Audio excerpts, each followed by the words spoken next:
Kung nanimba mo gahapon kining atong ebanghelyo karon, kabahin sa medyo taas-taas na ebanghelyo gahapon, pero sinulat man to ni San Lucas kadtong ebanghelyo kagahapon, kani karon sinulat ni Mateo, ebanghelista nga si Mateo.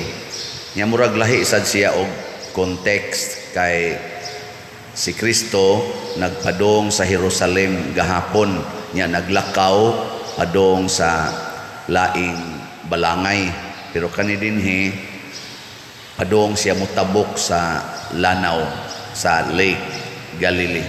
So wa siya maglakaw, padong siya mutabok.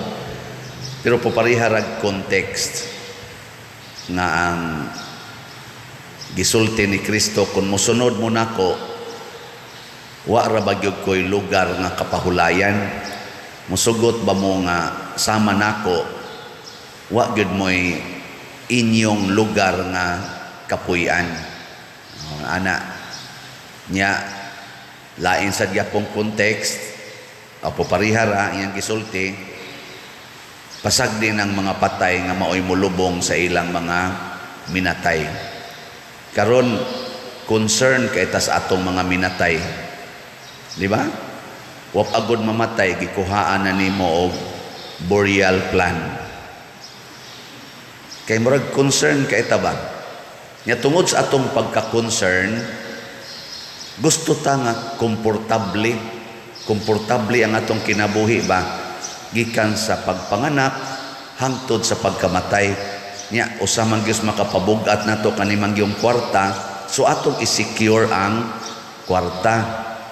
Nya tungod ani nga nagsige na tag-secure og kwarta para sa atong kinabuhi gikan sa tiyan hangtod sa kunuhay ikamatay, nindot ba tan-awon murag in quotation ba? Oo, nindot kayo kay concern kayo ta. Pero ang nagpailaw nga rason, comfort ba? Unya usahay emotional. Dili pagtuo, dili tungod sa pagtuo, emotional. Anya ang emosyon nakasentro sa comfort, komportable, convenience. Kana bang wa na kay huna-hunaon. Unsa may gibuhat sunod? Ato na lang ning i-cremate haron mas komportable, mas madana to. Mo na gi-cremate na. Mga patay karon kasagaran i-cremate naman, sunogon. Ana ako di gyud kum sugot anang sunog-sunog og patay. Nabi tay kapila na ko gihangyo, Pader, pwede ka makamisa sa among minatay, akong mama. Nako ngano man siya padong manggod siya i-cremate, amo untang pamisahan. Ana, nako di ko mumisa. Ngano man Pader, nako akong misahan unya inyo lang sunugon. Ini humaraban akong misa, ako ra ba nang binditahan, yang akong gibinditahan inyong sunugon. Di man gyud mo sunog anang rosaryuhan nga giwiris-wirisan ra nako dihang ana sa bindita, kana pa bang gimisahan gyud unya gianaan dayon, kantahan pa unya human sunugon di ay nako oy di ko magpakauwaw ana isa unya pa diri humag sunog no kana ako na nang misahan basin pag makabawi. Basta di lang ako'y rason nga nagmisa para sunogon, di ko mo permit anay naunsa mo na wa nay pagtuo, kwarta na. Mao nang gisaway ni Propeta Amos diri sa unang pagbasa. Ingong Ginoo, ako bayay galuwas ninyo, ako'y nagpahimutang ninyo, pero tanawa, gasigi mo gamit sa akong ngalan. Pero ang inyong gibuhat, inyong kaugalingon, sige mong supak-supak. Ang akong gipangsulti, inyong gisupak, pero inyong gipahimuslan ang akong hinatag. Di ba? Kusog kay taana, Ginoo tagay taon kung may panglawas, Ginoo in taon luwas ako na akong sakit, Ginoo in taon papasara ko sa board exam, Ginoo in taon manindot untaning akong pamilya. Kusog kay taana kay mga nindot man na emotionally consoling, emotionally convenient. Hayahay ba? Gaan kaning atong gipangayo. Nya mingong Ginoo, sige, tagaan ti kaan ng tanan. Unya ini kamatay din imo, imo ra din ang sunugon ang imong lawas nga akong gihatagan sa tanang mga grasya. Ingon ana ra ka kamabaw. Ngang imong lawas ako nang giisip nga templo, kay ang kanang maong lawas ako sa nang gipuy ang lawasa, wa ko magpasunog nya di aka nangayo na kog kaayuhan anang lawasa nya ikare mo unay sunog. No mo na ingon sa iduot ta mo. Iduot ta mo sa magkarumatan og di na gyud mo kaikyas sa akong silot kay naglagot ko ninyo kay human ninyo mapahimusli ang akong grasya inyo kong gisupak. Di ba? Ay mo yango mo ya. Kamo narabay uban napagi mga ginikanan ayan ay dia kadaghanan ni anak ko Padir God mangumugon ni tugon sa among mama or sa among papa nga ipakrimit siya na kumutuo day mo niya unsa man to siya Ginoo wala na siya labot patay na siya di na nakabuot kagun unya mi Padir nako hala naunsa di niya siya mahimutang Padir nako sige suway kamatay pangutan siya o gusto ba siya pakrimit ini kamatay nimo di ba mo ingong ito hala sayop man dito dayoy no ana dihay anak abogado ingon din pamisa ko wake ilang mama abogado siya ika limam tingto siyang anak nasa sila igsoong doktor nasa mga CPA mga professional gid sila tanan nindot kay ba dato-dato sa gyud pagmisa na nako ingon dayon ko wa man butang dito ang gibutang sa kaning kanibang date of burial ang gibutang cremation date of cremation indako nus ade ni ilubong siya karong Sabado ipakremit Father nako anos aba ilubong siya karong Sabado ipakremit nako dili akong pangutan na kanus ilubong siya ilubong Pader ang amo rabang tuyo Pader kay love kay namo among mama among ipakrimit unya ang ashes Pader among bahin-bahinon kay among ibutang sa among kon kay among mga balay ba kay love kay namo ako among mama Pader gusto gyud mi nga kuyog siya namo kanunay ana ang lawyer nako ha love kay inyong mama unya imong sunugon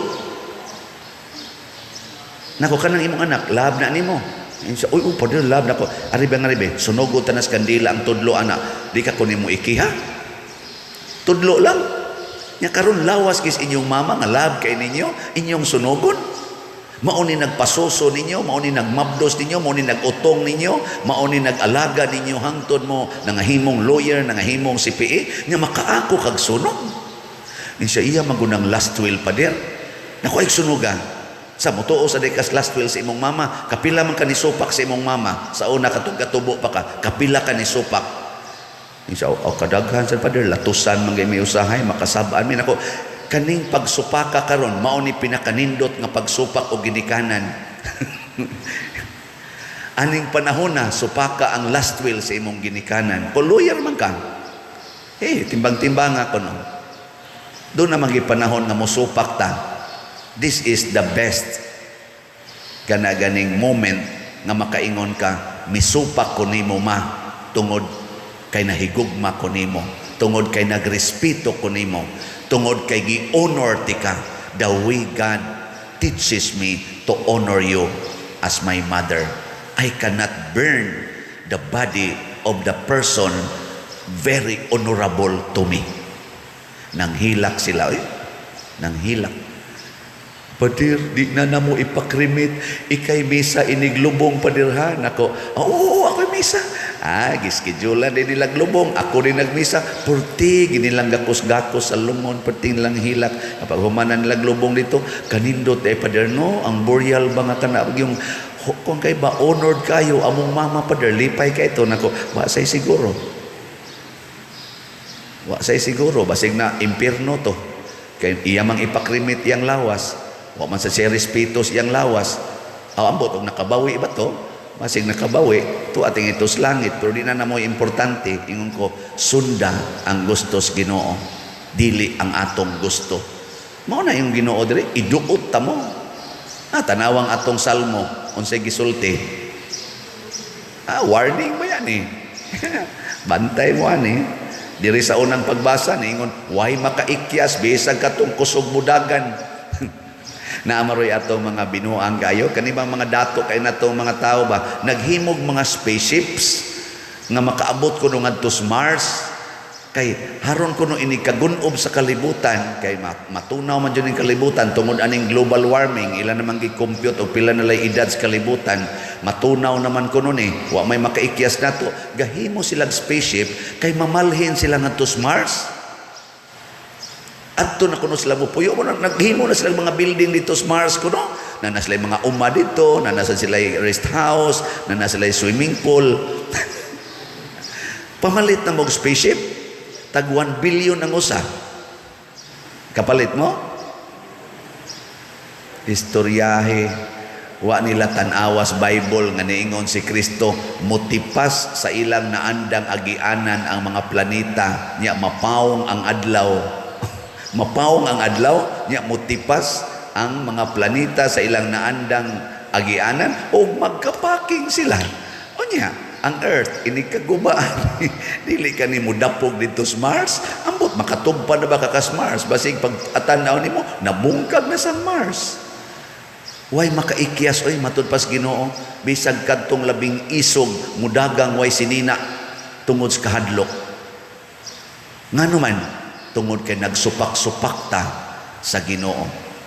Muna niingon diri nga atong salmo, hinumdumi kini kamo nga wala gayud maghuna-huna sa Dios.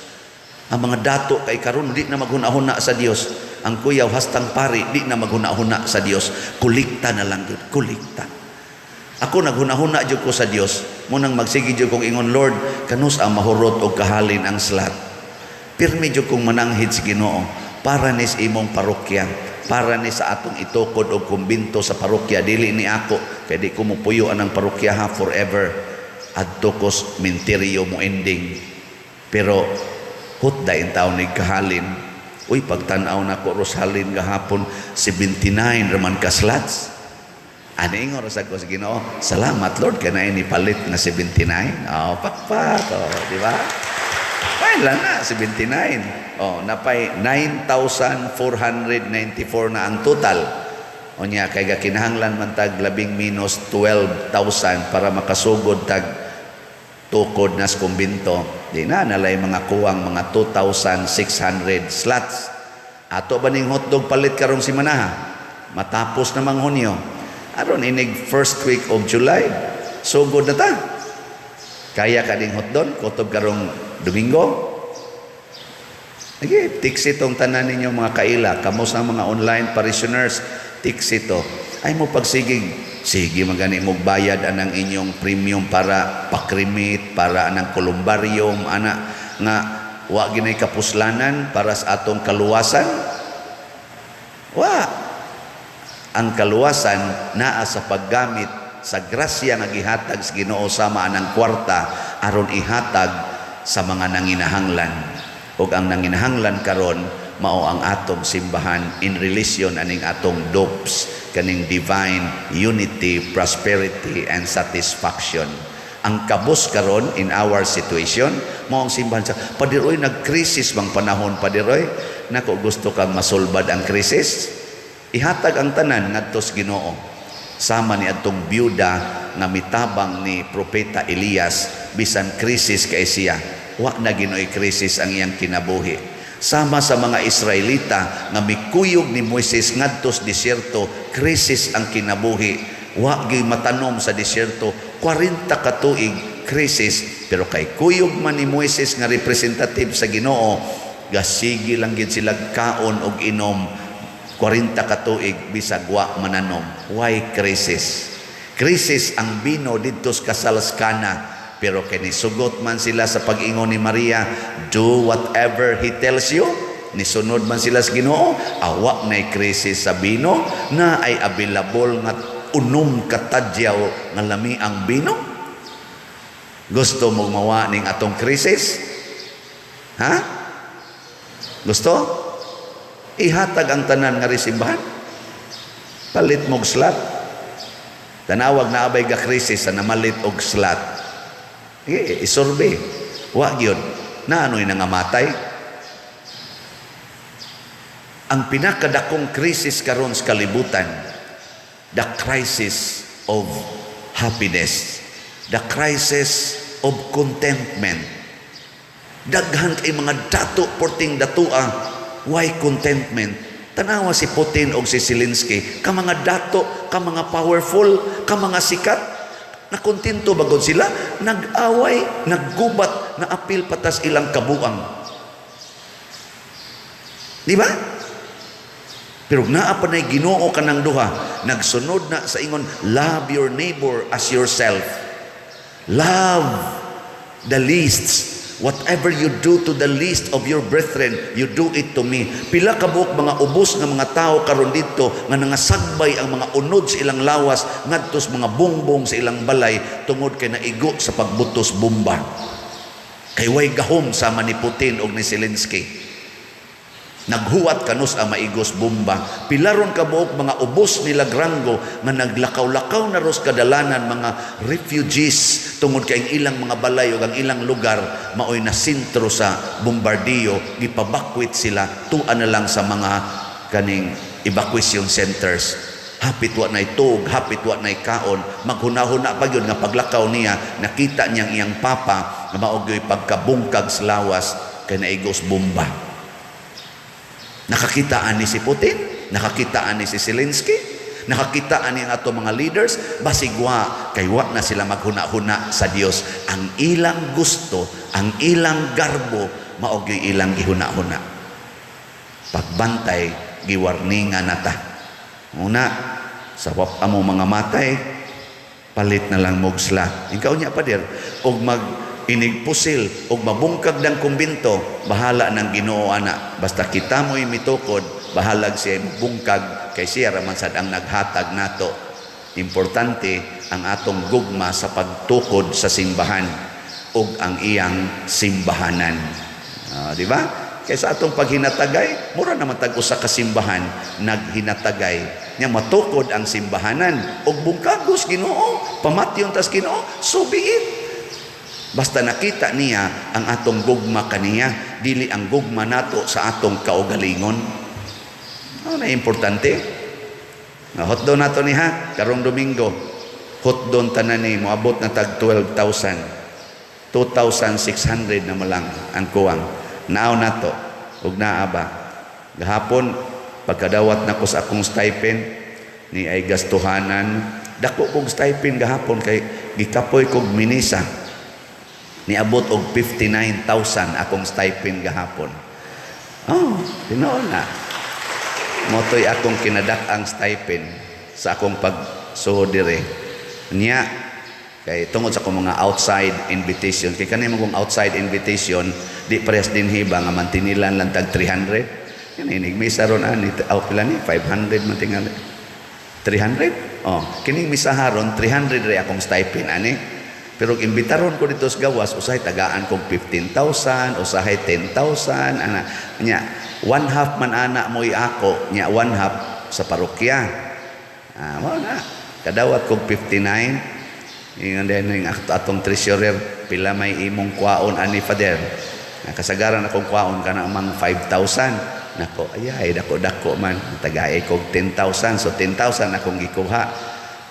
Palit sa kong slot, nako, 5 lang siguro ka-slots akong paliton. Ay, nahuman na bitaw itong 18, 20 na bitaw to.